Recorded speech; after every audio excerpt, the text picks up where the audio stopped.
Across the Ardennes Forest, American forces were reeling from a surprise German counterattack that struck on the morning of December 16, 1944.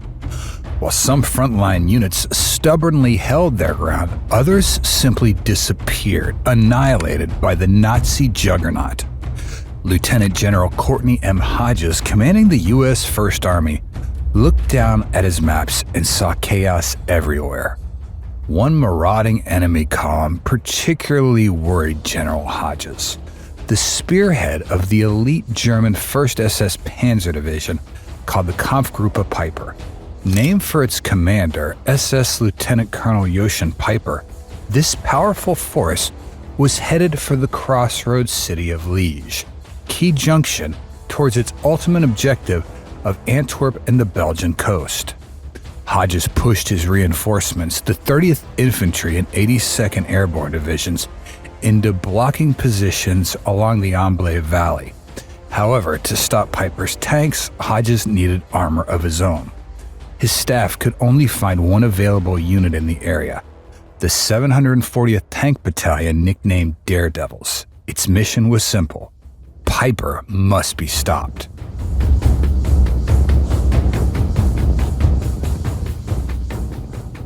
There was a catch.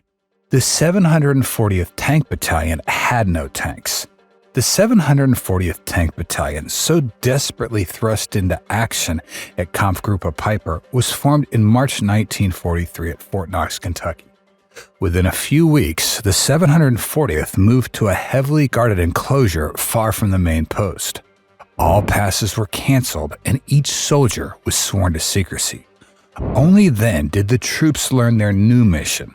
The 740th was to become a special outfit, equipped with searchlight tanks designed to illuminate the battlefield at night. Everything about the Canal Defense Light CDL tank was classified. Built on an M3A1 medium tank chassis, the CDL, or Gizmo as 740th crews called it, used a high-intensity carbon arc lamp inside the turret to light up the night sky while blinding enemy defenders. Orders soon arrived transferring the 740th to Camp Baus, Arizona, for intense training.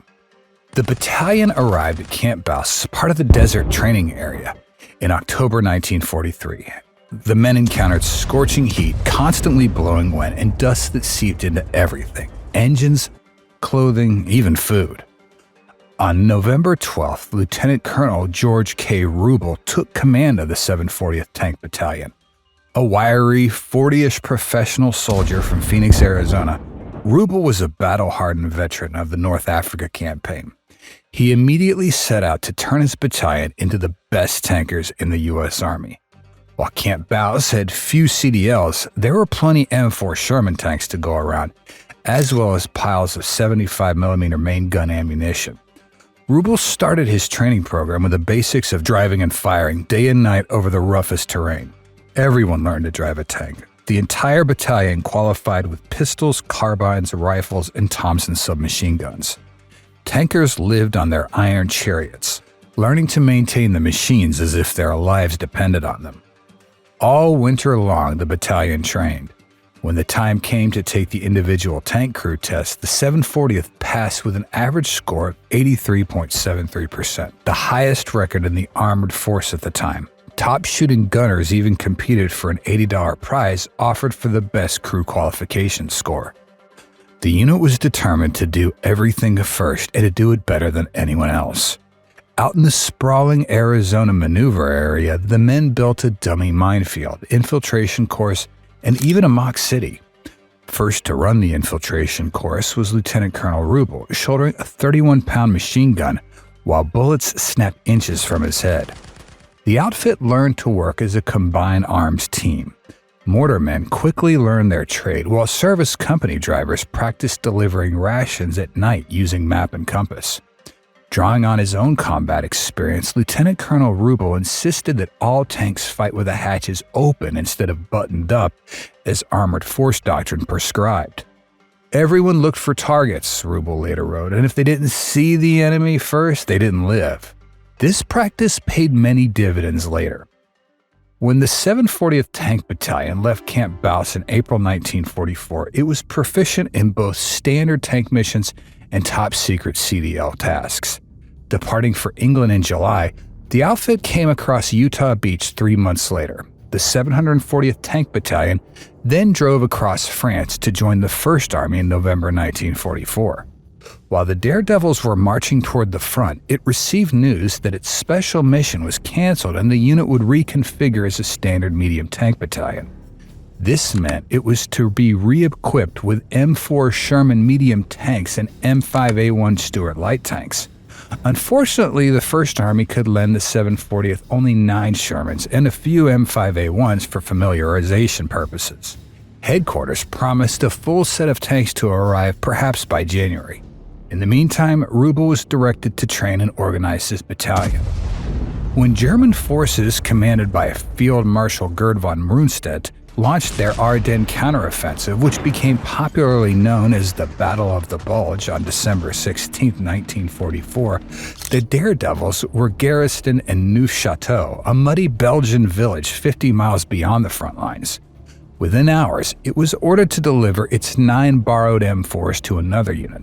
This left the Daredevils with 3 Stuarts and 2 Scrounged assault guns. On the 17th, Rubel paid a visit to First Army headquarters in Spa. There, he learned the true extent of the German breakthrough and was told the 740th might have to fight as infantry, a task it was neither trained nor equipped to perform. Alarmed, Rubel returned to his command post and ordered the battalion to prepare for immediate action wherever it was needed. The situation looked grim as Kampfgruppe Peiper rampaged westward towards Liege. It was then that fate intervened in the person of Colonel Nelson M. Lind, who was organizing the defense of Stoumont, an enormous vehicle repair depot sitting a dozen miles west of Peiper's advanced positions. Lind informed First Army headquarters that his depot had several tanks on hand ready to fight, but no crews to man them. Someone remembered Rubel's dismounted 740th, and at 12:45 p.m. on December 18th, orders went out. Move to Stoumont, draw all available armor, and prepare to fend the depot. What the Daredevils found at Stoumont shocked them. The depot had 3 tanks on the ready-for-issue line, and these were all missing essential pieces of equipment. Of the 25 armored vehicles present, most had been damaged in battle and then cannibalized for parts. They lacked working radios, weapons, even tool sets. Not one tank carried a full load of ammunition. Company C's tankers swarmed on the equipment, laboring through the night to ready any vehicle they could get out of the gate. They were old right-engine M4s next to newer tanks that for some reason all had British equipment. Staff Sergeant Charlie Lupe's crew ended up with an M36 tank destroyer, while Sergeant John Thompson drew a duplex drive amphibious Sherman that was missing the breech block for its 75mm main gun, not to mention all 3 machine guns. Captain Barry ordered Thompson and his damn duck to the rear of the column. They would fight. Some tankers had to ride M7 self-propelled howitzers or M8 assault guns, neither of which they had ever trained on. The Daredevils also found at Stoumont 2 M24 Chaffee light tanks. Part of a demonstration unit was traveling around to acquaint U.S. troops with these new vehicles. The M24s would go into battle too. Their crews learned by doing or dying. While the Daredevil tankers hurried to prepare their mounts for combat, the situation along the Ambleve River was deteriorating badly. On December 18th, Major General Leland Hobbs' 30th Old Hickory Division began moving into position along the northern shoulder of Peiper's penetration. His 119th Infantry Regiment, commanded by Colonel Edward Sutherland, had advanced a reinforced battalion to occupy the village of Stoumont, blocking Kampfgruppe Peiper's westward progress. Overnight, the riflemen of 3rd Battalion, along with 8-towed 3-inch guns of the 876 Tank Destroyer Battalion, dug in frantically to prepare for an SS attack. It was not long in coming. At 7 a.m. on the 19th, German paratroopers and SS Panzer Grenadiers, accompanied by several Tiger II tanks, emerged from the dense fog in front of Stoumont, firing on all suspected targets. Blasting the weary GIs from their fortifications, Peiper's forces gradually gained a toehold in the village and began pushing the Americans out. A company of M Force from the 743rd Tank Battalion then arrived to help slow the 3rd Battalion's retreat, but by noon, the Germans held all of Stoumont. Hodges absorbed this news with great concerns. His 109th Infantry had been knocked out of the last defensible position in the Ambleve Valley. Only the 119th understrength 1st Battalion remained as a reserve. If it failed to halt Peiper, the way to Liege and beyond would be wide open. Hodges ordered Sutherland to hold at all costs. He then begged 1st Army for additional armored support. The brave tankers of the 743rd were completely out of ammo and had to resupply. Staff officers from the 30th Division spread out in all directions to find anyone who could help hold the line west of Stoumont. One such officer discovered Captain Redberry in Company C of the 740th posted near Stoumont. Pleading with Berry to join the 119th's desperate defense, Hodges' messenger had to leave disappointed when the tank captain replied he could not leave his position without orders from higher authority. Those orders were not long in coming. Hodges contacted 1st Army requesting the 740th be attached to his 30th Infantry Division. This was quickly done, and by 2 p.m., the Daredevils were on the move. Company C led off, passing the 119th Regiment command post with his 14 badly needed Shermans. Captain Berry shouted encouragingly to a nearby officer, "They're bastard tanks, but we're shooting fools." The ragtag column was just minutes away from a showdown with some of Nazi Germany's deadliest tanks. The day was cold, and icy fog kept visibility down to 100 yards or less. There was only one way to go, down the road, and all afternoon the 1st Battalion of the 119th Infantry waited for Peiper's tanks.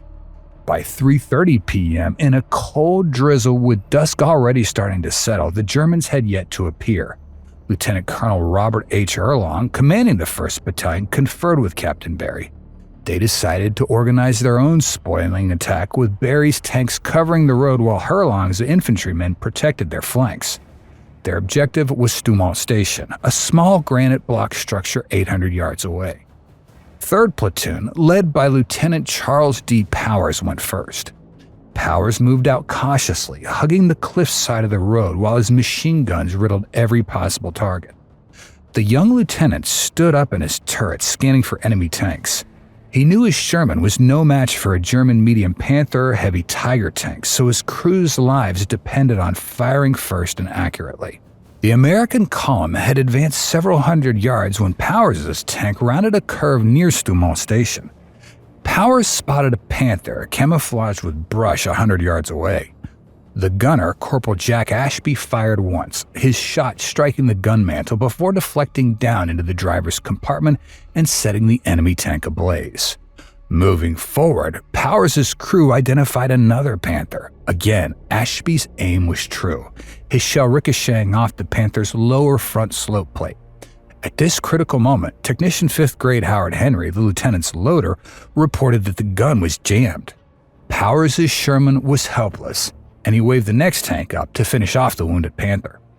The next vehicle in line was not even a tank. Staff Sergeant Charlie Lupi and his crew happened to draw an M36 tank destroyer at the Stoumont Repair Depot.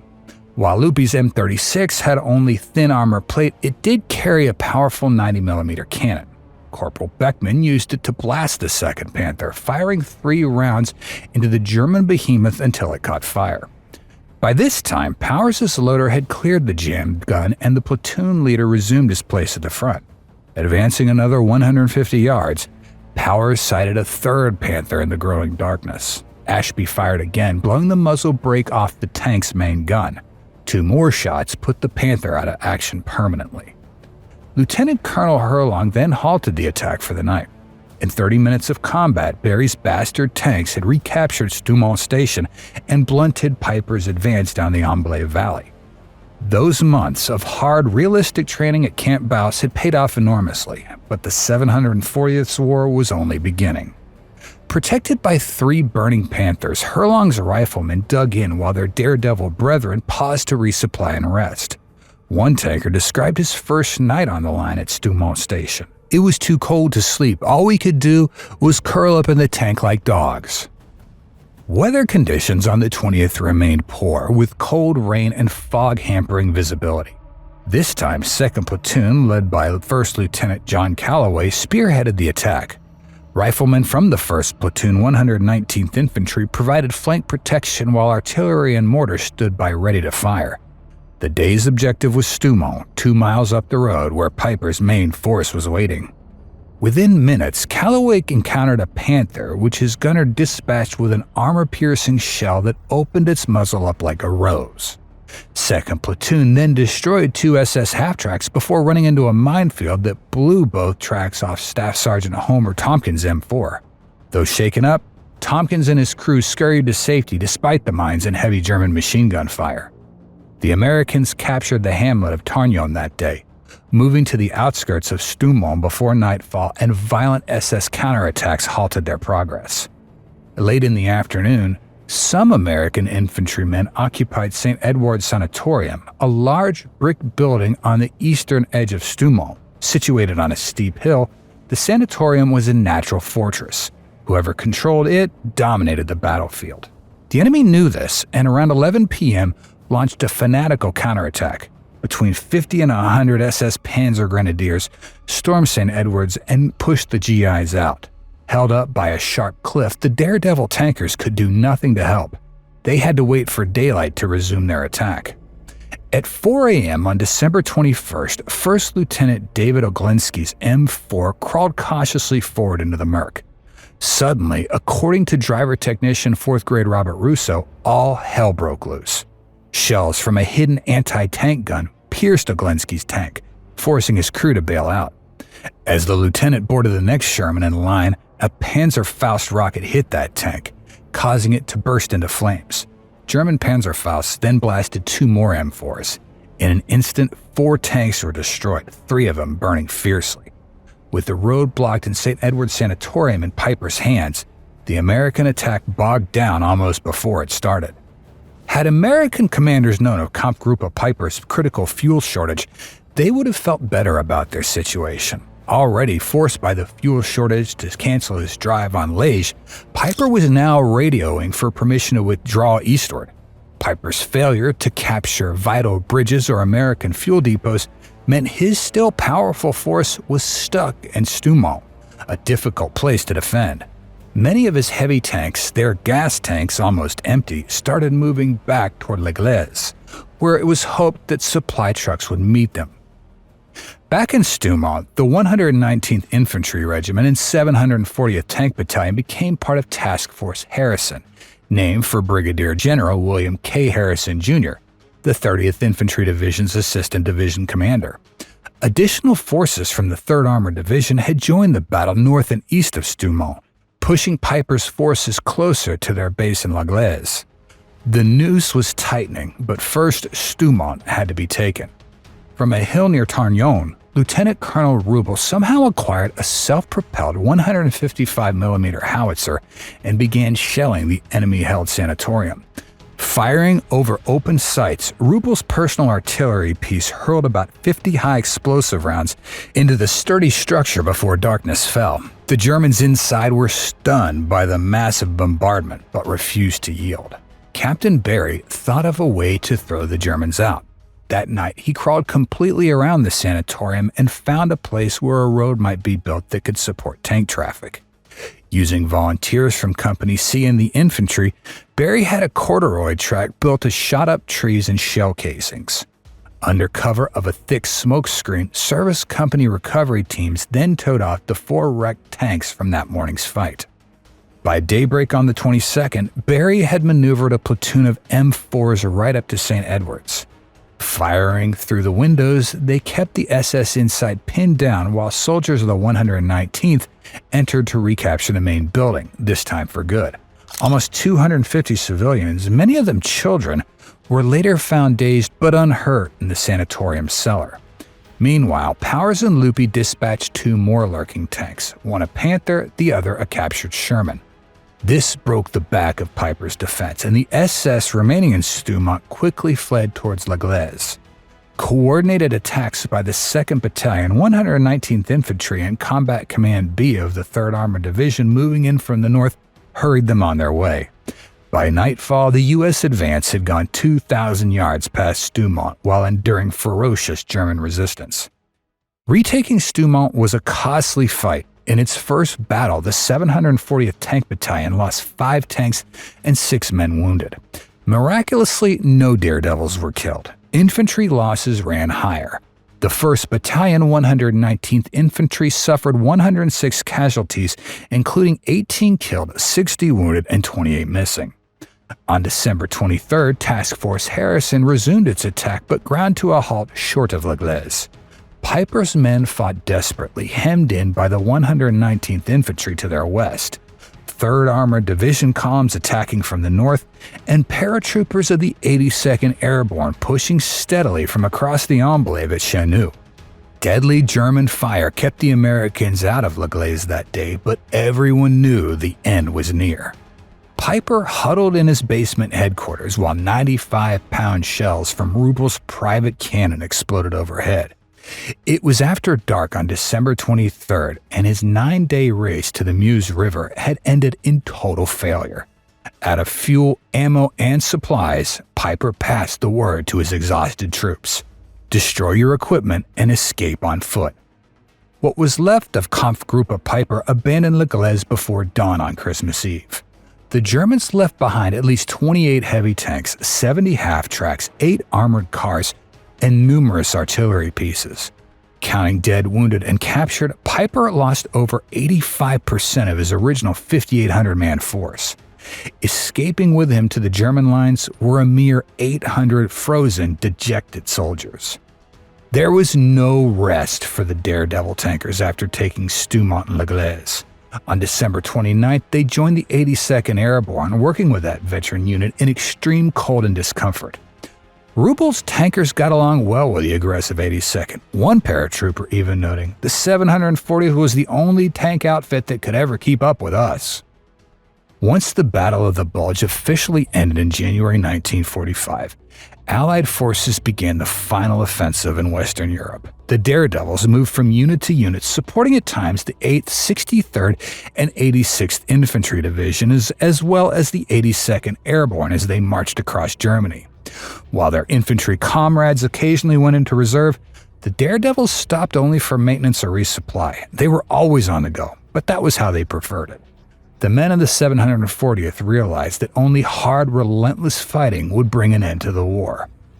VE Day found the Daredevils occupying Ulm, Germany. They had been at the tip of the Spearhead for 138 days of nearly constant combat, and it was now time to take stock. The death toll for the Daredevil tankers included 43 officers and enlisted men killed in action. They had also suffered the loss of 57 tanks during their 6 months on the line. Lieutenant Colonel Rubel's 740th Tank Battalion accounted for 69 enemy tanks destroyed, including 17 Tiger and Tiger IIs. The Daredevils also smashed or captured hundreds of cannon and combat vehicles. They even destroyed 200 enemy aircraft, most of them caught on the ground when the battalion overran an airfield at Haguenau. Captain Barry, Lieutenant Powers, and Staff Sergeant Lupi each received a Silver Star for their actions at Stoumont. Every 740th tanker who fought there was awarded a Presidential Unit Citation. For many Daredevils, however, the best tribute to their heroism came from a tank commander named Cecil Taylor, who summed things up in 2008 with, quote, "We were a good outfit. I don't know if it was because we were scared or just didn't have any better sense, but we got the job done." Brave Americans like Cecil Taylor and their ingenuity helped turn the tide for one of America's largest and bloodiest battles of World War II, stopping Hitler's elite SS at the Bulge. Thank you for watching this episode. If you liked it, give us a thumbs up and let us know your thoughts in the comments. Don't forget to subscribe and hit the bell icon. Stay tuned.